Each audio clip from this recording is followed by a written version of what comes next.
देखिए, बहुत ही निंदनीय बयान है और इसकी मैं पूरे मन से भर्त्सना करता हूं और मैं कहना चाहता हूं समाजवादी पार्टी को अभी भी समय है, आईना देख ले। अगर ऐसे व्यक्ति प्रवक्ता के तौर पर उनके पार्टी में रहेंगे तो ये एक भी सीट नहीं जीतने वाले हैं। इनके ऊपर कड़े से कड़ा एक्शन लेके एफआईआर होना चाहिए, गिरफ्तारी होना चाहिए। दूसरी मांग मेरी है कि अगर अखिलेश यादव के अंदर आत्मीयता बची है, अगर अखिलेश यादव 2027 में चुनाव लड़ते हैं तो इन्हें पार्टी प्रवक्ता पद से हटाएं। मेरा मानना है कि इस पर तुरंत कार्रवाई सरकार को करना चाहिए। एनएसए जैसे कि बता रहे थे, एनएसए लग के, और सरकार अपना काम करते रहे। ब्राह्मणों का जिनको टारगेट किया, उनसे भी मेरा आग्रह है कि आप आइए, इनको जहाँ भी ये मिले, इनका कालिक पोत के जूते की माला पहना के इनको जो है गधे पे चलाइए, ताकि किसी और को दुस्साहस ना हो सके कि इस तरीके के ब्राह्मण और ब्राह्मण की समाज के लोगों पे या ठाकुर किसी भी जाति का टिप्पणी ना करे। 712 से लेके 1900 मतलब 1800 तक तो आपके मुगल के शासन थे, उसके बाद हम अंग्रेज में आ गए। 1947 हम आज़ाद ही हो गए। हमने आपको कब पानी नहीं पी दिया? अच्छा, दूसरी बात, पानी नहीं पीने देता, आप इतने दिन से प्यासे कैसे थे? मर क्यों नहीं गए? ये विचारधारा कोई भाटी की विचारधारा नहीं है, ये समाजवादी विचारधारा है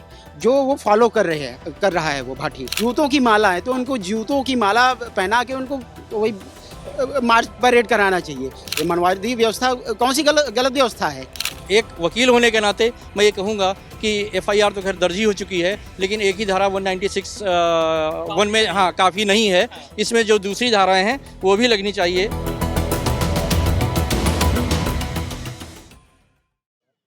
समाजवादी पार्टी के प्रवक्ता राजकुमार भाटी को आप जानते होंगे। टीवी डिबेट्स पे लगातार उनके बयानों को लेकर लगातार चर्चा होती है। कई बार वो ऐसे बयान देते हैं जिस वजह से सोशल मीडिया पर सुर्खियां बनाए हुए रहते हैं। और ऐसे बीच में उन्होंने एक पुस्तक विमोचन के दौरान ब्राह्मणों पर आपत्तिजनक टिप्पणी की। उन्होंने एक जो उनका वीडियो वायरल हो रहा है उसमें ब्राह्मणों को वैश्या से कंपेयर करते हुए वो उस वीडियो में साफ नजर आ रहे हैं। तो ऐसे में उनकी मानसिकता पर सवाल उठ रहा है। तमाम जो है भाटी साहब के अगर वीडियो आप देखेंगे तो उनकी मानसिकता आपको समझ में आएगी, कितने ग्रसित हैं जो है इस तरीके के बयान लगातार टीवी डिबेट्स का या जहां पर भी उनको मौका मिलता है वो ऐसे बयान देने से चूकते नहीं हैं।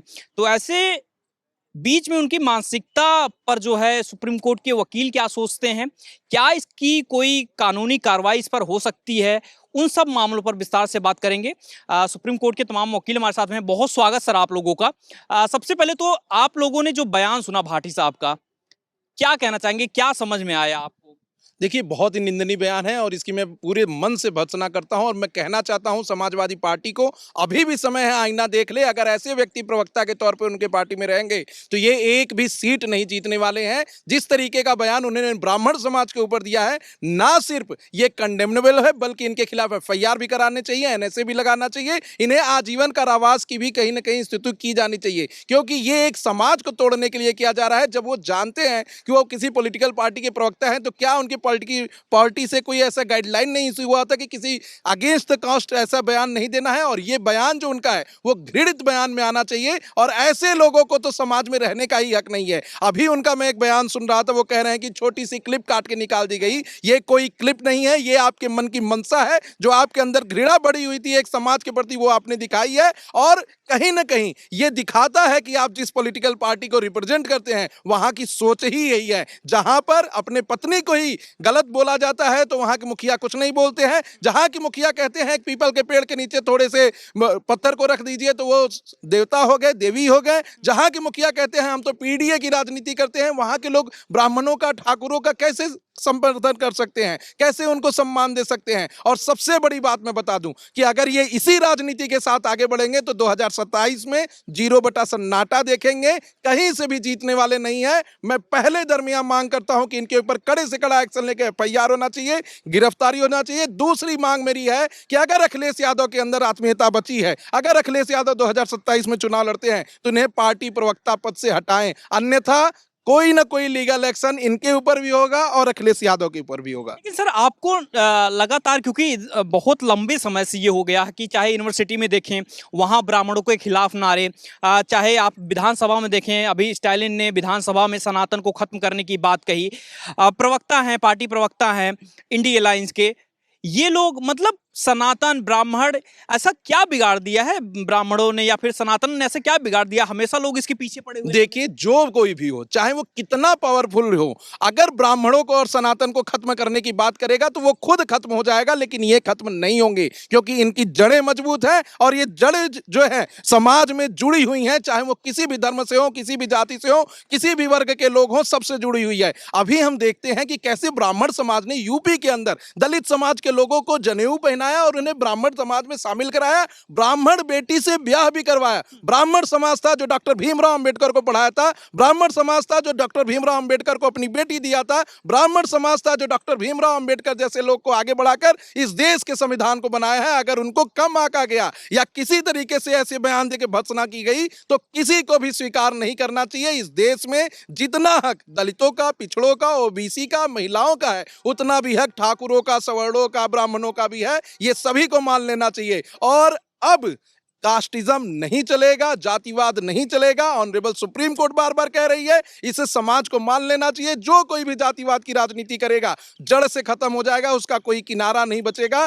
कल यूजीसी का मैटर लगा है, इसमें बड़ी सुनवाई होने वाली है और मैं मानता हूं कि ऑनरेबल कोर्ट एक बड़ा मैसेज पूरे समाज को एक बार फिर देगा, क्योंकि यही वो ऑनरेबल कोर्ट है जो इंक्लूसिव एजुकेशन की बात करता है। एक बेंच पर बैठ के दलित का भी बच्चा, ठाकुर का भी बच्चा, ब्राह्मण का भी बच्चा, बनिया का भी बच्चा पढ़ सकता है। एक 18 साल के ऊपर की लड़की और 21 साल के ऊपर का लड़का आपस में अपनी मर्जी से शादी कर सकते हैं, चाहे वो किसी भी धर्म के हो। तो ऐसे में अगर समाज को जातिवाद के नाम पे बांटा जा रहा है तो ये बहुत ही गलत है और मैं इसकी पूरी भर्त्सना करता हूं। इनको जेल होना चाहिए। अभी तक पुलिस ने कार्रवाई क्यों नहीं की, मैं तो इसको सोच रहा हूं। अगर नहीं भी गिरफ्तारी हो रही है तो एक पिटीशन इलाहाबाद हाई कोर्ट में लोगों को फाइल करना चाहिए, वहां पर इनकी गिरफ्तारी के लिए मांग करनी चाहिए।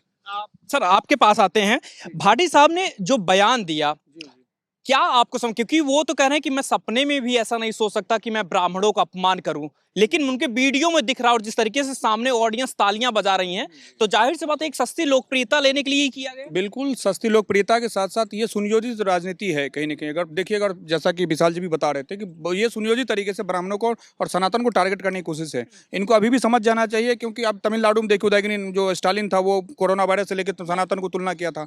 अभी टीएमसी के जो है, मुझे उसको मदीना और काबा याद आ रहा था, वहाँ भी भयंकर हार भी अभी भी लोग नहीं जगे हैं। वैसे अखिलेश यादव की पार्टी में बहुत समझदारों की कमी है और ये किताब विमोचन कर रहे हैं। इनको पढ़ने लिखने क्या जरूरत, 27% आरक्षण उनके पास है ही, क्या करेंगे पढ़ लिख करके। मेरा ये मानना है कि वो किताब विमोचन के एक बहाने ये ब्राह्मणों को टारगेट कर रहे हैं। मेरा मानना है कि इस पर तुरंत कार्रवाई सरकार को करना चाहिए। एनएसए जैसे कि बता रहे थे, एनएसए लग के, और सरकार अपना काम करते रहे। ब्राह्मणों का जिनको टारगेट किया, उनसे भी मेरा आग्रह है कि आप आइए, इनको जहाँ भी ये मिले, इनका कालिक पोत के जूते की माला पहना के इनको जो है गधे पे चलाइए, ताकि किसी और को दुस्साहस ना हो सके कि इस तरीके के ब्राह्मण और ब्राह्मण की समाज के लोगों पे या ठाकुर किसी भी जाति का टिप्पणी ना कर सके। मेरा ये मानना है कि करे संदेश जाने चाहिए। और जो अच्छा अखिलेश यादव अभी भी अगर नहीं संभले तो इनकी यूपी में 2027 से अगले साल चुनाव है, सत्ता में चुनाव इनका हारना तय है लगभग। तो बेहतर होगा कि अभी वो राष्ट्रीय प्रवक्ता, जो भी प्रवक्ता के पोस्ट है उनको हटाएं और अब कंडेशन वो अपॉलॉजी जो है अपना फाइल करें इनकी तरफ से और माफी मांगे। क्योंकि अभी जो अपना बयान कर रहे हैं क्लिप काट के, तो भाई क्लिप में पूरा आप ही कह रहे हो, कोई ऐसा मॉर्फ क्लिप नहीं है, पूरी विमोचन कर रहे हो आप। वो पुस्तक विमोचन नहीं था, ये एक टारगेट करने का एक पूरा सुनियोजित प्रयास था। मैं मानता हूं कि सरकार के साथ लोगों को भी इस पे न्याय करना चाहिए। जहां ये दिखें वहीं इनका न्याय हो जाना चाहिए। मेरा ये मानना है। आपके चैनल के माध्यम से सभी ब्राह्मणों को कहता हूं, आप एक हो जाओ और ये आटी भाटी जितने लोग दिखें इनको गधे पे चलाओ और इनको जूते की माला पहना के निकालो। इस तरीके का टिप्पणी अब ब्राह्मण नहीं सहेगा। अब आप ही लोग ऐसी बात करेंगे, आप मतलब अब यही सवाल यही उठेगा ना कि आप लोग ही ऐसे भड़काने की बात कर रहे हैं। चलिए मैं बता रहा हूँ, इससे पहले कंचना यादव है वो, और एक दांत वाली लड़की है जो भी है, वो भी बार बार डेलिबरेटली आप टारगेट करते हो ब्राह्मण को। सनातन और ब्राह्मण आपको बिगाड़ क्या दिया, क्या नुकसान किया, मुझे ये बताइए। जैसा कि पानी नहीं पीने दिया गया, शिक्षा का अधिकार नहीं दिया, कुछ तो दिया ही नहीं। कब नहीं दिया, एक बात बताइए। 712 से लेके 1900 मतलब 1800 तक तो आपके मुगल के शासन थे। उसके बाद हम अंग्रेज में आ गए, 1947 हम आजाद ही हो गए। हमने आपको कब पानी नहीं पी दिया? अच्छा, दूसरी बात, पानी नहीं पीने देता, आप इतने दिन से प्यासे कैसे थे, मर क्यों नहीं गए? अगर आपको पानी तो मर जाना चाहिए था। आपको सब मिल लगे। बाबा साहब अम्बेडकर दलित चिंतक बड़े हैं, सारा पैसा सारा कुछ फंडिंग ब्राह्मणों ने की, विवेकानंद से लेकर ब्राह्मणों ने की। इस समाज को अगर किसी ने एकजुट किया रखा ना, ब्राह्मणों ने किया रखा। आप सबसे बड़ा समस्या क्या है ना, एहसान फरामोशी, जो सबसे ज्यादा करता है उसी को सबसे गाली खानी पड़ती है। तो ब्राह्मण ने सबसे ज्यादा कंट्रीब्यूशन किया इस देश में। और आजकल दिक्कत यह है कि सस्ती लोकप्रियता की वजह से, चाहे आरजेडी के प्रवक्ता हो चाहे सपा के प्रवक्ता हो, वो टारगेट करते ब्राह्मणों को। ये बहुत, इससे पहले एक IAS वर्मा था, वो बोल रहा था ब्राह्मण की बेटी दोगे या नहीं दोगे, बताओ। ये वर्मा की हिम्मत ऐसे होगी ऐसे मांगने की, बताओ। बताऊं। ये बहुत तरीके से मैं मानता हूं कि ये कुंठित मानसिकता है जो उनकी झलक रही है। ये जातिवाद, ये फिर कहेंगे जातिवाद का आप कास्ट सर्टिफिकेट आप लेके आते हो, भाई आरक्षण तो आपको चाहिए ना, 27%, 10%, 15%, आपको 27% का फिर क्या तुमको जातिवाद टिप्पणी करते हैं, कौन आपको जातिवाद टिप्पणी, ये खुद जो है आप गाली सुनने वाला काम करते हैं, फिर इनको कुछ कह देगा, फिर कहेंगे देखो जी हमें कह रहा है जातिगत सूचक बात कर रहा है। भाई क्यों आपको सनातन या ब्राह्मण की तुलना करने की जरूरत क्या थी, मैं इतना पूछ रहा हूँ। आपको किस ब्राह्मण ने आपको, अगर दूसरी बात, अगर आपको किसी ब्राह्मण ने आपको कोई कह भी दिया, हम कह रहे हैं कि भाटी जी को कहा होगा किसी ने, आपकी उसकी व्यक्तिगत लड़ाई थी, ऑन मीडिया आगे कहने की क्या जरूरत थी, या इस तरीके विमोचन के माध्यम से क्या करने की जरूरत थी कि भाई आप पूरा समाज से टकराव ले रहे हो। अखिलेश यादव को भी पता नहीं है कि भाई कितनी बड़ी मुसीबत में ये 2027 में पड़ने वाले हैं। 6:30 बज चुका है, 6:30 घंटे हो गए, 12 बजे, बाकी जनता समझदार है। सर जिस तरीके का बयान जो भाटी साहब ने कहा कि वैश्या एक टाइम के लिए सही हो सकती है लेकिन ब्राह्मण नहीं सही हो सकते हैं, क्या बयान को सोचकर क्या लगता है कि क्या मानसिकता इसके पीछे काम कर रही है? सर ये मानसिकता बहुत ही घृणित मानसिकता है जो कि उनके मुंह से निकला हुआ है। और ये विचारधारा कोई भाटी की विचारधारा नहीं है, ये समाजवादी विचारधारा है जो वो फॉलो कर रहा है वो भाटी। ठीक है, ब्राह्मणों ने हमेशा देश के विकास में पूरा मतलब जीवन उन्होंने दे दिया और आज भी दे रहा है। उनकी वैल्यू आज तक ये लोग नहीं कर रहे हैं। ब्राह्मणों ने हमेशा देने का काम किया है, लेने का काम नहीं किया है। हमेशा उन्होंने देश के विकास के लिए, देश को लोगों को ज्ञान देने के लिए, ठीक है, हमेशा अपना सर्वस्व न्यौछावर किया है। उनकी ये गंदी मानसिकता, उनकी गंदी सोच को दिखाती है। जो ये गंदी मानसिकता, जो गंदी सोच है, वो समाजवादी विचारधारा को हमेशा सपोर्ट करती है, हमेशा सपोर्ट करते हुए आई हुई है। ये सामाजिक विचारधारा है, ये कोई उनकी विचारधारा नहीं है। समाजवादी विचारधारा को ये पूरा सपोर्ट करते हैं, इसलिए उनके दिमाग में है। वो सस्ती लोकप्रियता पाने के लिए समझ रहे हैं, ये कुछ भी बोलेंगे, कितना गिर जाएंगे, कुछ भी नहीं। इनको वही कहते हैं, कहे ना जूतों की माला है, तो उनको जूतों की माला पहना के उनको वही मार्च परेड कराना चाहिए। इनको मारना भी चाहिए, नहीं लीगली आप देखिए, हम आप लोग, ये मैं बता रहा हूँ, यही लीगली है। कुछ लोग समझते नहीं है, कुछ लोग यही भाषा समझते हैं, समझ रहे हैं, कुछ लोग यही भाषा समझते हैं। उनको ये भाषा समझा के फिर लीगली लेके आओ, सारी चीजें, सब चीज उनका सब चीज करो, कोई दिक्कत नहीं है। साहब ये वीडियो देखेंगे, फिर वही जो बात आती है कि जो है सुप्रीम कोर्ट में भी मनुवादी मानसिकता जो है बैठी हुई है, वहां पर भी जो है हमें बोलने का अधिकार नहीं दीजिए, यही फिर सर मनुवादी व्यवस्था कितनी अच्छी व्यवस्था है, उस पर हम गर्व करते हैं। हमको बताती है कि कैसे चलना है, कैसे बोलना है, कैसे क्या करना है, इसमें तो हम गर्व करते हैं। मनवादी व्यवस्था कौन सी गलत व्यवस्था है, आप बताएं। आपको लगता है ये सस्ती लोकप्रियता के लिए चीजें की जा रही जी हैं? बिल्कुल, ये सस्ती लोकप्रियता है। ऐसे लोगों को बिल्कुल सामाजिक बहिष्कार करना चाहिए, समाज से बिल्कुल निकाल देना चाहिए। वो जातिवाद को पॉइंट कर रहे हैं, फिर हमको ही टारगेट करेंगे कि नहीं राजपूत और ब्राह्मण ये जातिवाद फैला रहे हैं। हम जातिवाद नहीं फैला रहे हैं, हम आज से नहीं, बहुत पहले से देश को एक करने के लिए सर्वस्व न्यौछावर किए हैं। पता नहीं कितने वीर पुरुषों को आप देखे होंगे। धन्यवाद। सर कैसे देखते हैं जब एक पढ़े लिखे प्रवक्ता में आते हैं और एक कहें कि जो वैचारिक तौर पे देखा जाए समाजवादी में बहुत सबसे आगे होके फ्रंट पे जो है, जब भी अखिलेश यादव कुछ भी रहता है तो वहां पर भाटी साहब दिखते हैं, और ऐसे लोग जब पार्टी को रिप्रेजेंट करते हुए ऐसी चीजें कहते हैं, तो आपको लगता है कि ये समाज में जहर फैलाने का काम नहीं कर रहे हैं? सबसे पहले आपके चैनल के माध्यम से मैं आपके दर्शकों को नमस्कार करता हूं। जो आज का ये सवाल है, मैं कहता हूं कि इससे ज़्यादा घटिया कोई बयान हो ही नहीं सकता। बहुत ही निंदनीय है और बहुत ही दुर्भाग्यपूर्ण है, और इसके ऊपर राजनीति भी छुपी हुई है, मैं जहां तक समझ सकता हूं, क्योंकि यूपी के इलेक्शन भी आ रहे हैं 2027 में। तो ये शायद ताना बाना इसीलिए बुना जा रहा है क्योंकि सपा की वैसे तो कोई न्यू है नहीं, तो ये सोचते हैं कि ब्राह्मणों को और को जो है अलग करो समाज से। जब समाज से हम अलग करेंगे, ब्राह्मण अलग हो जाएंगे, ठाकुर अलग हो जाएंगे, तो शायद हम योगी को हटा पाएंगे। मैं समझता हूँ हो सकता है इसके पीछे ये भी मानसिकता रही हो। तीन कुल मिला के जो भी मानसिकता रही है, बहुत ही घृणित और निंदनीय मानसिकता है। और जहाँ तक मेरी जानकारी की बात है तो सेक्शन 196 में इनके अगेंस्ट कबीरनगर थाने में एफआईआर भी दर्ज हो चुकी है। लेकिन अकेले एक ही धारा काफ़ी नहीं है, 196 एक में दाखिल हुई है। इसके अंदर 299 भी धारा लगनी चाहिए।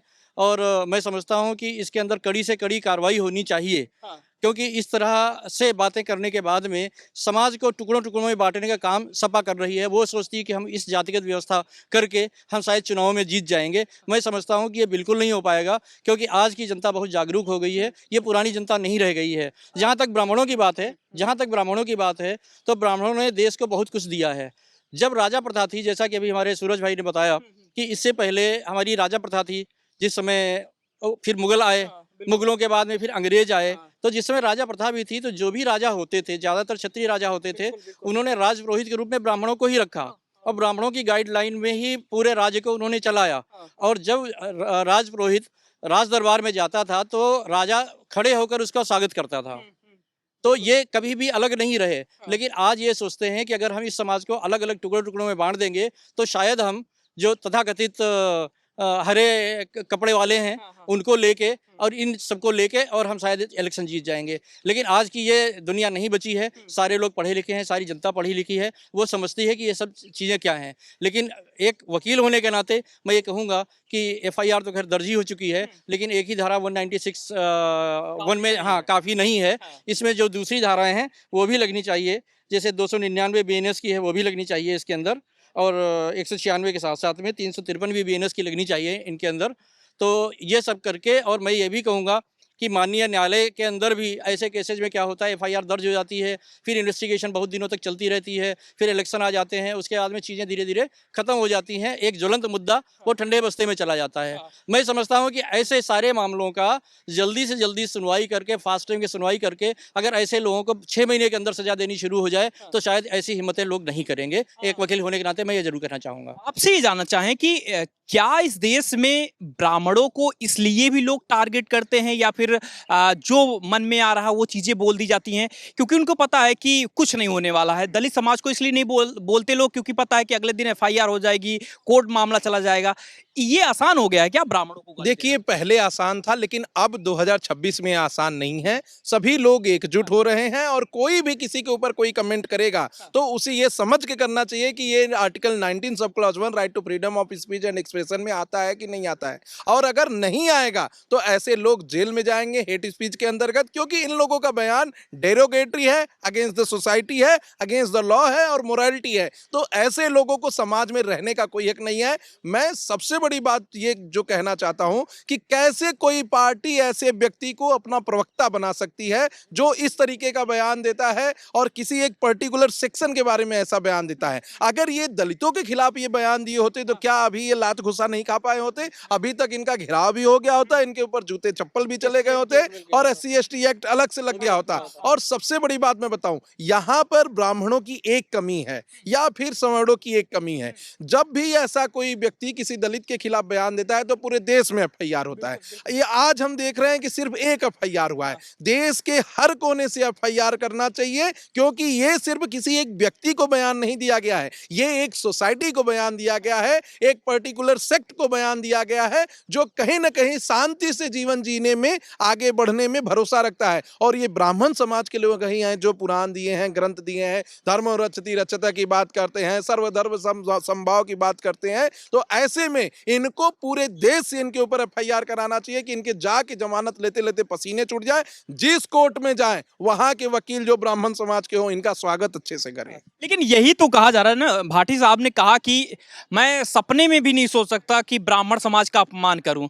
लोग हमारे वीडियो को काट छाट करके सोशल मीडिया पर जो है हमको बदनाम कर रहे हैं, हमारी पार्टी को बदनाम करने की कोशिश की जा रही है। देखिए, जो वो बोए हैं वही वो काटेंगे, और उन्होंने वो बोला है, सपने में सोचे चाहे ना सोचे, लेकिन एक्चुअल में उन्होंने बोला है, उसकी रिकॉर्डिंग है, उसको वो ये भी नहीं कह सकते कि ये AI जनरेटेड है। तो कहीं ना कहीं जो दिल में बात होती है वो जुबान पर आ ही जाती है। और मैं मानता हूं कि वो जिस पार्टी के प्रवक्ता हैं उस पार्टी में यही सब होता है। एक मुखिया के पत्नी को ये कह दिया जा रहा है कि इनकी पत्नी तो की है या बिना कपड़े की है, नग्न है, वो मुखिया कुछ नहीं बोल रहा है सिर्फ इसलिए कि आने वाले समय में चुनाव है और हम चुनाव हार जाएंगे। तो ऐसे में कोई व्यक्ति कुछ बयान दे सकता है, लेकिन एक नैतिकता के नाते, जिम्मेदार पॉलिटिकल पार्टी होने के नाते इन्हें प्रवक्ता पद से हटाना चाहिए। अगर नहीं हटाए तो पूरे ब्राह्मण समाज के लोग पूरे 2027 के चुनाव में समाजवादी पार्टी का बहिष्कार करें और अपना वोट या तो नोटा पे दबा दें या तो बीजेपी को दे दें। चाहिए। बहुत शुक्रिया। तो आपने सुप्रीम कोर्ट से जो है इस पूरे मामले पर राय सुनी है, आपकी क्या कुछ राय है? जो कुछ भाटी साहब ने अपने वीडियो में कहा, उसके बाद क्या आप सोचते हैं? क्या उनका कहना सही है या क्या कुछ उस वीडियो के बारे में कहना चाहते हैं? हमें ज़रूर बताइए। बहुत बहुत शुक्रिया।